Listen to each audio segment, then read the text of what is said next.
Hey there folks, welcome to this video. This one is a review for the second race meeting of 2025 for the British Touring Car Championship. Let's talk about Brands Hatch Indy. And to start off, West Surrey Racing are back to their winning ways. It looked like they were struggling a little bit when it came to talking about the first meeting of the season at Donington Park. However, they swept it this time. I think it's the first time in a decade that a team has swept it with different drivers. At least the first time in a decade West Surrey Racing have done it. And I believe Colin Turkington wasn't part of the lineup back then either. He was over at BMR, I believe. But the winners on the day were the likes of someone like Andy Prio. But yeah, they had three different winners. One of them, the reigning champion, Jake Hill, he won race 1. Race 2 went to Darryl de Leon, and race 3 to Charles Rainford. Charles Rainford, who was second place in race 2. What that means is two drivers are now going to be ineligible for the Jack Sears Trophy in 2026 because they've won races. De Leon is now leading Ronan Pearson by 10 points. And Rainford is up to third, 7 points behind Ronan Pearson. It's incredibly impressive, their performances. It shows that the BMW, I mean, they all qualified relatively well. The only one who didn't was Aidan Moffat, who I believe got caught in the gravel, brought out a red flag, and had to start from the back as a result because he lost his lap times. But WSR are back. And if this is how it's going to be when the temperature goes this way, and when you're talking about traction zones, that the BMW's power is actually back, we could see this happening at a couple of other venues as well.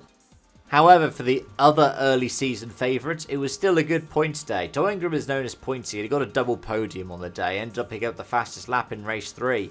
So even though he was outside of the top 10 in race 2, he still managed to carry home some points, which was good for his championship bid. He outscored Ash Sutton even, who got a third place in race 2, but a 10th and a 4th, and no fastest laps.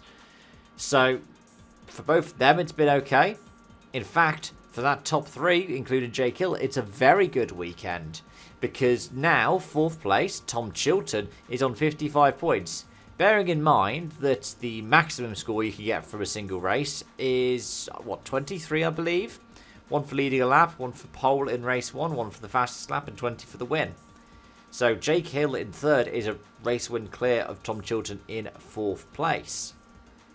It's incredibly impressive, and it means that title battle is very clear. Even 20% of the way into the season, I mean, one bad race could happen. You could have a DNF.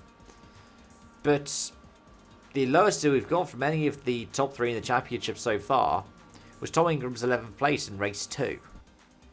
That's not to say it was all plain sailing for all of the drivers, however. In fact, if you were behind the wheel of a Cupra, you were often in for some bad luck. Nick Hamilton retired from race 1. There was a double DNF in race 2 when Patterson and Hall came together going into Paddock Hill partway through the race. But race 3, Hall retired again. It's not been the best weekend to be behind the wheel of one of those Cupra Leons.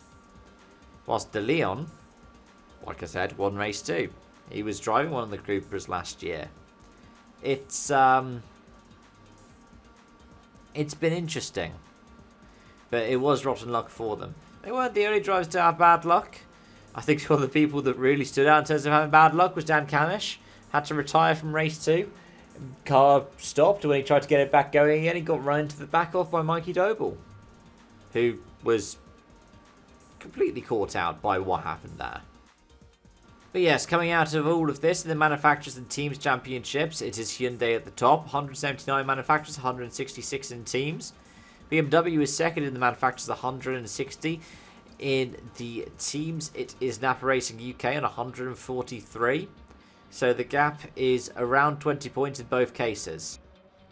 Anyways, those are my thoughts. Let me know yours in the comment section down below. Thank you so much for watching, folks. And until next time, it's bye-bye for now.